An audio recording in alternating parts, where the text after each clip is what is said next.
తెలుగు ప్రజలందరికీ నమస్కారం. ఈరోజు మనం సూర్యగిరి ఎల్లమ్మ తల్లి దేవాలయం దగ్గర ఉన్నాం. మహేశ్వరం మండలం రావిర్యాల గ్రామం.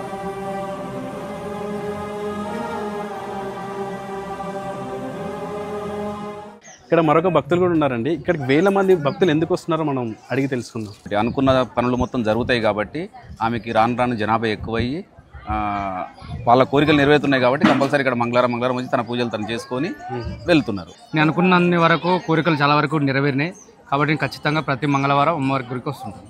అంటే ఎప్పటి నుంచి వస్తున్నారమ్మా మీరు ఈ దేవాలయం? ఇప్పుడు 20-30 ఏళ్ళు రావాలి. 30 సంవత్సరాల నుంచి ఇక్కడికి వస్తున్నారు అమ్మవారి దగ్గరికి. కోరుకున్న కోరికలు అంటే నెరవేరుతాయి కాబట్టి వచ్చి చేసుకుంటాం. దర్శనం అయిపోయిందమ్మా? అమ్మవారిని దర్శనం చేసుకున్నావా? అయిపోయిందా? ఏం కోరుకున్నావు అమ్మవారిని? ఎగ్జామ్ పాస్ అవ్వాలని కోరుకున్నావా? ఇప్పుడు కొత్తగా వచ్చిన మోహన్ రావు గారు సార్ కానీ చాలా అభివృద్ధి పనులు చేస్తున్నారు. చైర్మన్ గారు కూడా చాలా భక్తులకు ఎక్కడ ఏ ఇబ్బంది లేకుండా అన్ని సౌకర్యాలు కల్పిస్తున్నాము. ఇంకా కూడా భక్తులకు ఎక్కడ కూడా ఏ ఇబ్బందులు రాకుండా చూసుకుంటాము. ప్రతి సంవత్సరం ఇలాగే రండి.